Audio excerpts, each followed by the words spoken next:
Now things are starting to get fun. Leading a flight north to Quezon on the 33rd day of the fight.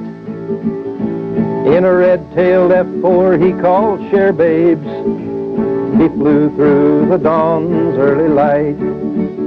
Everybody that played a guitar and went to Vietnam took it with them. And it's only natural that sooner or later you're going to start adding a few words of your own about what you're doing. Go, Share Babes, go, is the prayer that he sang. Go, Share Babes, go, we just might make the name. Airplanes are machines. They're inanimate objects. They can't love, they can't respond to love. They're just coal, metal, and rubber and glass. Okay, now let's turn off the computer and talk about airplanes. The crash trucks roar out on the runway and lay down their blanket of foam. He breathes a short prayer of thanksgiving for the lady that's brought him back home. This is a song about an airplane and the way it responded to a certain situation. And it's called Share Babes, named after a lady I know by the same name. I still have the lady, don't have the airplane anymore. But oh, Share Babes, oh, you're a beautiful girl. This is what the people that actually fought the Vietnam War felt about what was going on. And these were the things that they made themselves to console themselves, to express their emotions at the time. Firefight. Firefight. Just had another firefight. Lead was flying. Men were dying. War is hell. And full of fright. Just had another firefight. I think there's a range of emotions, and they're not so different from any other war. There's songs of loss, people loss of friends and comrades and so forth. You never know when it's going to happen. All you hear is AK snapping. Hit the ground and start a praying and hope that someone hears what you're saying. Firefight. Firefight. Just had another firefight. You have some songs that express loneliness and kind of that feeling of being far from home and sort of out at the end of nowhere, out on the edge. War is hell and full of fright. Just had another firefight. Sometimes I try to explain this to people what it is, and I say it's the last unknown music of the 60s. Because everybody thinks they've heard the 60s. They've heard Jimi Hendrix, they've heard Peter, Paul, and Mary, they've heard the earlier kind of bubblegum stuff. They know the 60s, they think, but this is something that nobody's ever heard. It's like a secret history almost. First 6-5, number 3, destination DMZ. Hand on the wheel and foot on the gas. About 3 miles out of Mugia Pass, I keep a little extra rice with a little bit of luck. Get a girl from the road crew to ride in that truck. I'm a man of means by no means, king of the trail. Generally speaking, a lot of our effort was involved trying to close down the Ho Chi Minh Trail. And it must have really been kind of grim for the guy driving the truck. But on the other hand, human nature being what it is, he probably started out all fired up and patriotic and everything else, just like all the rest of us did. So I tried to take a look at it from the truck driver's standpoint. And he's doing pretty good. In fact, as far as he's concerned, he's the king of the trail. Well, I'm a Ho Chi truck driver, number 1, hauling my load and having my fun. old worn-out tires and tubes, from rolling over too many CBUs. Well, I've been... It's been a while now. He's been in that truck for a long time. He's been under attack by a 24-hour-a-day Air Force that will not quit, no matter whether it's night, day, bad weather, good weather. The Phantoms are coming through in the daytime, and it's tough. It's real tough. And our King of the Trail now has a slightly different tune to sing. Hiding in the morning sun, I'll be driving in the evening car, watching the Phantoms roll in, and I watch them pull away again. Now I'm just sitting in the cab of my truck, thinking this life ain't such a game. Sitting in the cab of my truck, filing my chain.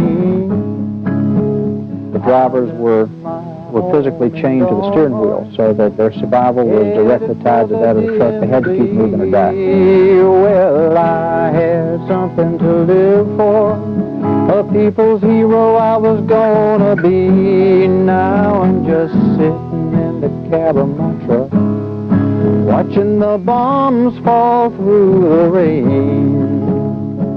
Sitting in the cab of my truck, pulling my chain.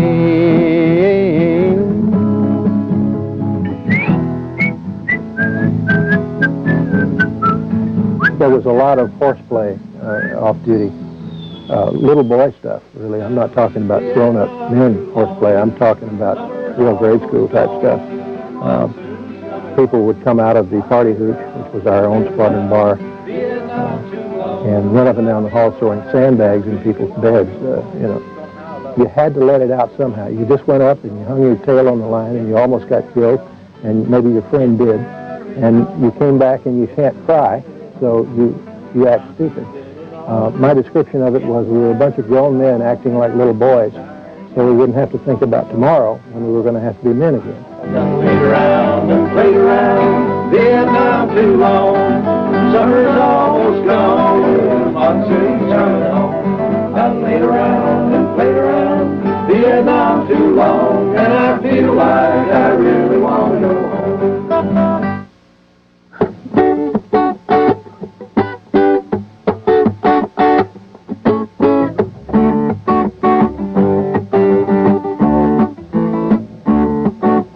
Sergeant, please come help me. Get me out of the Pleiku jail. I don't know how I got here. I was a drunk from the Ho Chi Trail. It was a bomb-me-ba, bomb-me-ba, bomb-me-ba, wow. Bomb-me-ba, bomb-me-ba, bomb-me-ba, wow. I didn't mean to be fighting, bringing you all of this shame. I got in a fight with a Siklo girl down in Old Nut Trang. It was a bomb-me-ba, bomb-me-ba, bomb-me-ba, wow. Bomb-me-ba, bomb-me-ba, bomb-me-ba, wow. Stand back!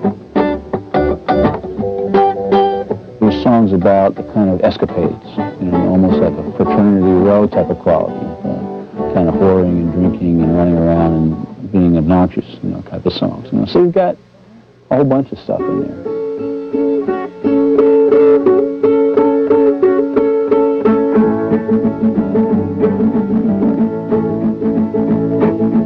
Fingers, pork chop, butterfly, bat, T-bone.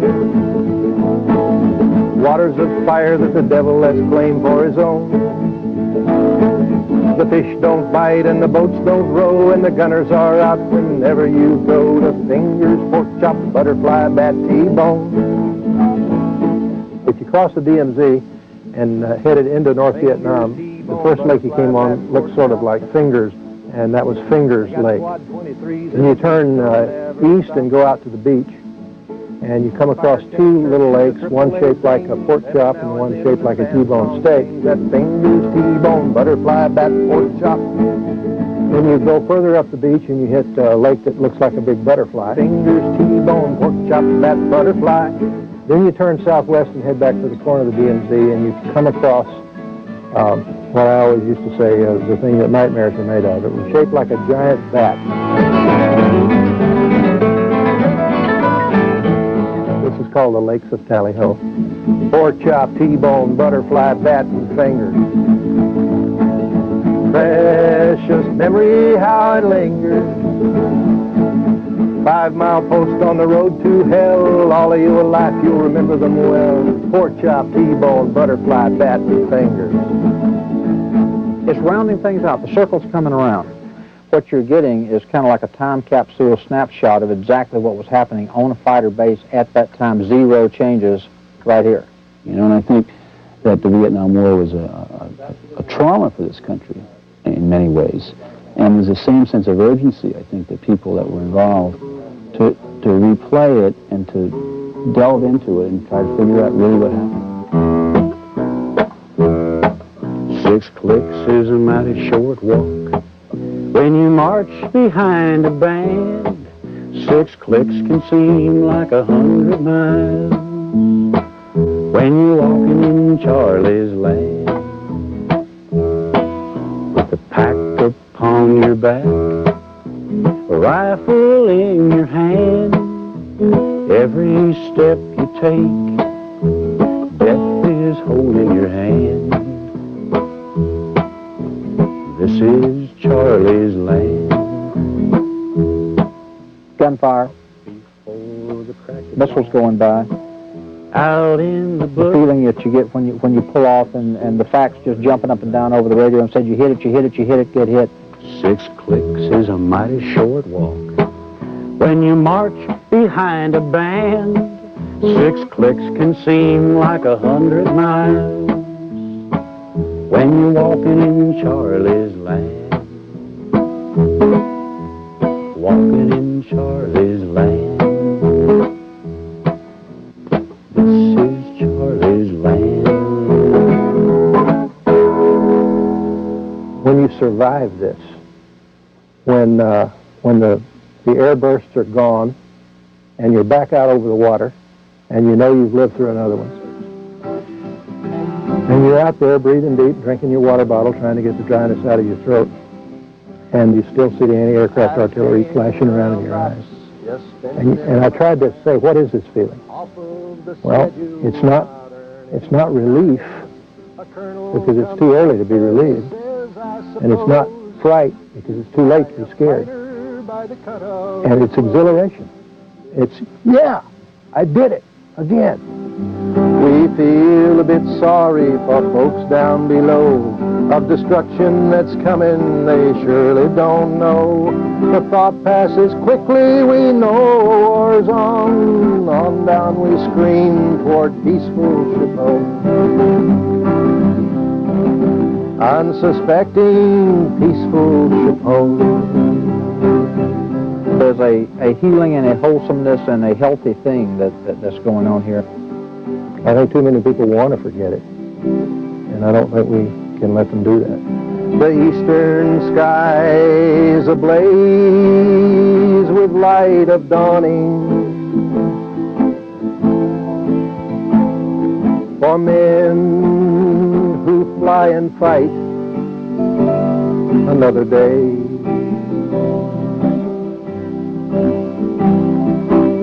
The sky above the coast is washed in sunlight.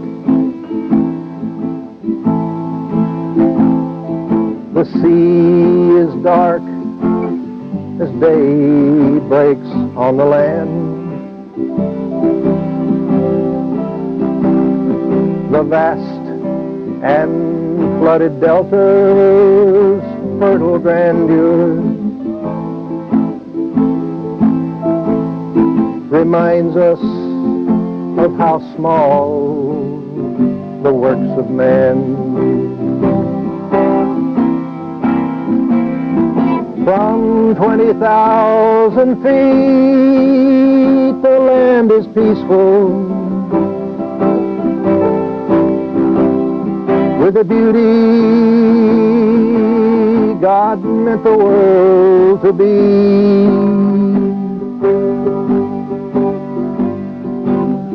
The morning mist the sparkling silver sunlight on the Mekong flowing gently to the sea.